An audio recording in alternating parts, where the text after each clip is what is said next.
और इस घटना के बाद आरोपी साहिल बौखला गया था। उस दिन उसने दोपहर में खूब नशा किया था। जमकर शराब पीने के बाद उस पर शैतान सवार हो गया और जेब में चाकू लेकर वो कई बार बदला लेने के इरादे से इलाके में भी घूमा। सूत्रों के मुताबिक शाम में नाबालिग लड़की अपनी महिला दोस्त के घर से बाहर निकली थी। इस दौरान साहिल ने उसे देख लिया। नफरत से भरा साहिल दरिंदा बन बैठा। उसने नाबालिग की बेरहमी से हत्या कर दी। साहिल ने पुलिस को बताया कि उस दिन अगर लड़की नहीं मिलती तो वो उसके उन दोस्तों की भी जान ले लेता जिन्होंने उसे अपमानित किया था। हालांकि पुलिस उसके दावे की जाँच भी कर रही है।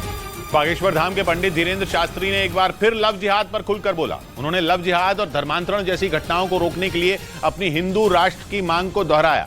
इस दौरान उन्होंने दिल्ली में हुए शाहबाज डेयरी हत्याकांड का भी जिक्र किया, जिसमें साहिल ने एक लड़की की दरिंदगी से सरेआम हत्या कर दी थी। और इस मामले का जिक्र करते हुए धीरेन्द्र शास्त्री ने लव जिहाद जैसी घटनाओं को रोकने की मांग की और लव जिहाद और धर्मांतरण जैसी घटनाओं को रोकने के लिए हिंदू राष्ट्र को जरूरत बताया और एक बार फिर अपनी हिंदू राष्ट्र की मांग को दोहराया। जब तक हिंदू राष्ट्र नहीं होगा तब तक ये लव जिहाद, तब तक ये धर्मांतरण तब तक बंद नहीं होगा। इससे पहले भी धीरेन्द्र शास्त्री अपने मंचों से लव जिहाद और धर्मांतरण जैसे मामलों को उठाते रहे हैं और कई बार हिंदू राष्ट्र की मांग कर चुके हैं।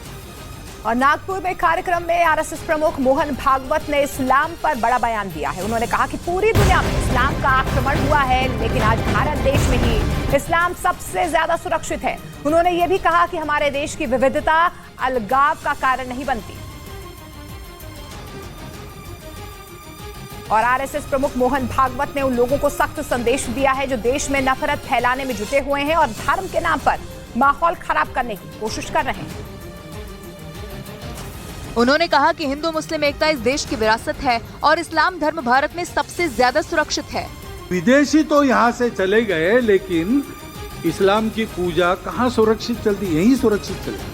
आरएसएस प्रमुख मोहन भागवत ने कहा कि इस्लाम ने पूरी दुनिया में आक्रमण किया था और ये स्पेन से मंगोलिया तक छा गया था, लेकिन सैकड़ों सालों बाद भी भारत ही इस्लाम धर्म के लिए सबसे सुरक्षित देश है।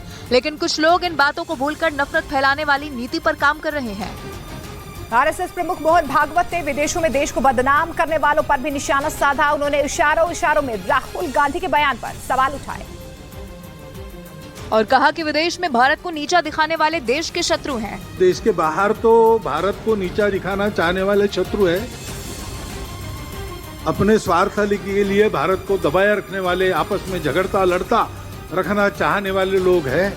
आरएसएस प्रमुख ने कहा कि देश के बाहर भारत को नीचा दिखाने वाले भी देश के शत्रु हैं और ऐसे लोगों से हमें सावधान रहने की जरूरत है, क्योंकि ये भी अपने फायदे के लिए देश को तोड़ने की साजिश रचते रहते हैं। और हिंदू राष्ट्र पर आरएसएस प्रमुख मोहन भागवत ने बड़ा बयान दिया। नागपुर में कार्यक्रम में उन्होंने कहा कि शिवाजी महाराज का स्वराज ही हिंदू राष्ट्र है। उन्होंने स्वयं सेवकों से शिवाजी महाराज के संकल्पों का अनुसरण करने को कहा।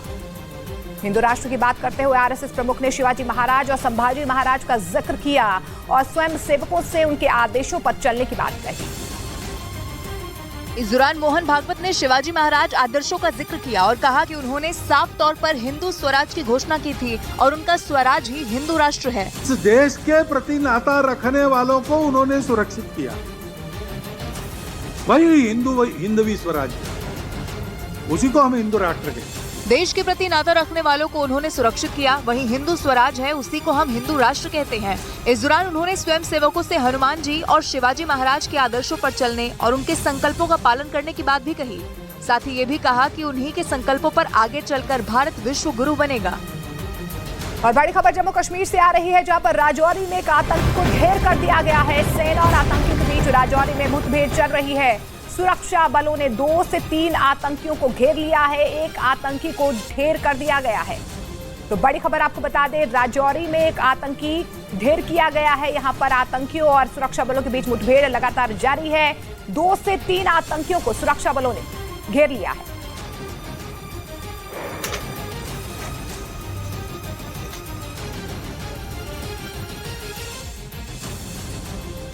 मणिपुर में शांति बहाली के लिए गृह मंत्री अमित शाह ने मेतेई और कुकी समुदायों के प्रतिनिधियों से मुलाकात की। इस दौरान उन्होंने कहा कि सरकार मणिपुर में जल्द से जल्द शांति बहाल करेगी और लोगों की उनके घरों में वापसी होगी।